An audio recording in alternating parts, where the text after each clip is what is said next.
Tuhan bersamamu. Inilah Injil suci menurut Markus. Pada suatu ketika Yesus memanggil orang banyak dan para murid dan berkata kepada mereka, "Setiap orang yang mau mengikuti aku harus menyangkal diri, memikul salibnya dan mengikuti aku. Karena barang siapa mau menyelamatkan nyawanya, akan kehilangan nyawanya. Tetapi barang siapa kehilangan nyawanya karena aku dan Injil, akan menyelamatkan nyawanya. Apa guna orang memperoleh seluruh dunia, tetapi kehilangan nyawanya? Karena apakah yang dapat diberikannya sebagai ganti nyawa? Jika seorang malu karena aku dan karena kata-kataku di tengah-tengah angkatan yang tidak setia dan berdosa ini, maka Putra Manusia pun akan malu karena orang itu, apabila ia datang kelak dalam kemuliaan Bapanya, diiringi para malaikat kudus." Kata Yesus lagi kepada mereka, "Aku berkata kepadamu, sungguh, di antara orang yang hadir di sini, ada yang tidak akan mati sebelum mereka melihat kerajaan Allah datang dengan kuasa." Demikianlah sabda Tuhan. Terpujilah Kristus. Saudari-saudara yang dikasihi Tuhan, selamat pagi berkah dalam.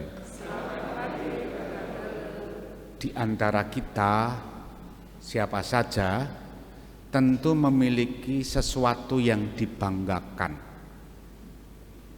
Bisa jadi barang, bisa jadi orang, bisa jadi jasa, bisa jadi prestasi, bisa jadi yang lain-lain yang mungkin masih banyak variabelnya.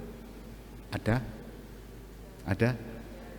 Meskipun yang dibanggakan itu cuma sedikit, sak ora-orane isih ana sing dibanggakan. Betul enggak? Dan tidak ada satupun yang merasa tak punya apa-apa, meskipun ada yang dimiliki. Hanya saja kadangkala tidak bisa dilihat dengan penuh syukur, karena yang dilihat adalah yang lain, yang lebih wah, yang lebih hebat, yang lebih diinginkan daripada yang sudah ada.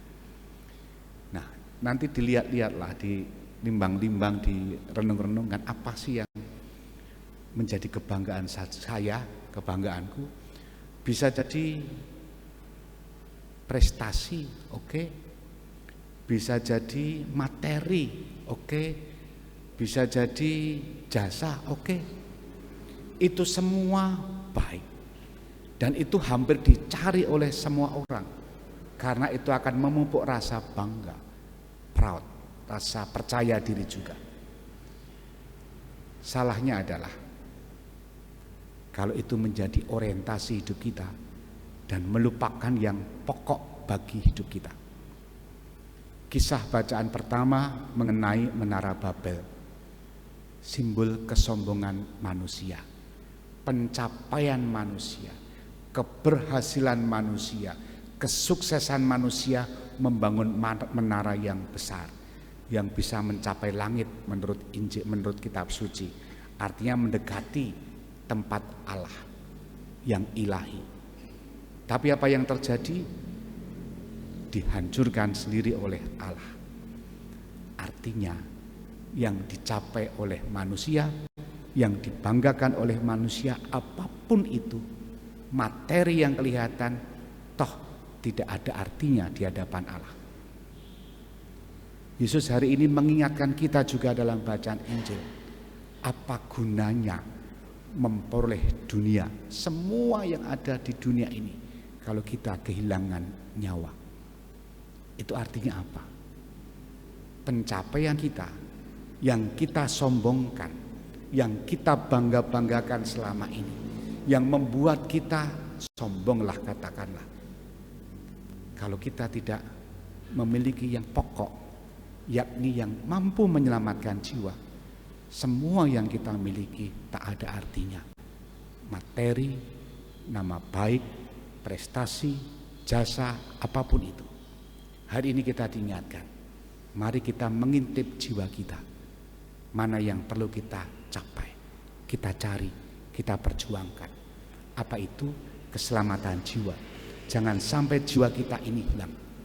Dan jalan yang menyelamatkan jiwa kita bukan jalan kesombongan, tetapi jalan salib yang semua orang susah menjalankannya.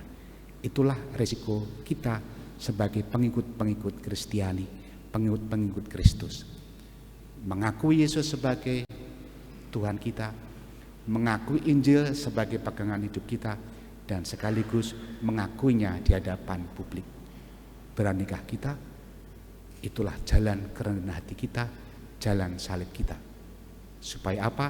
Kita mencapai jiwa kita diselamatkan oleh Allah sendiri. Kita hening sejenak.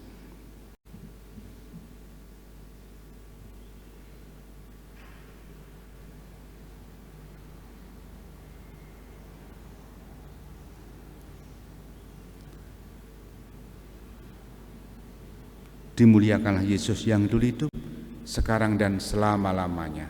Amin.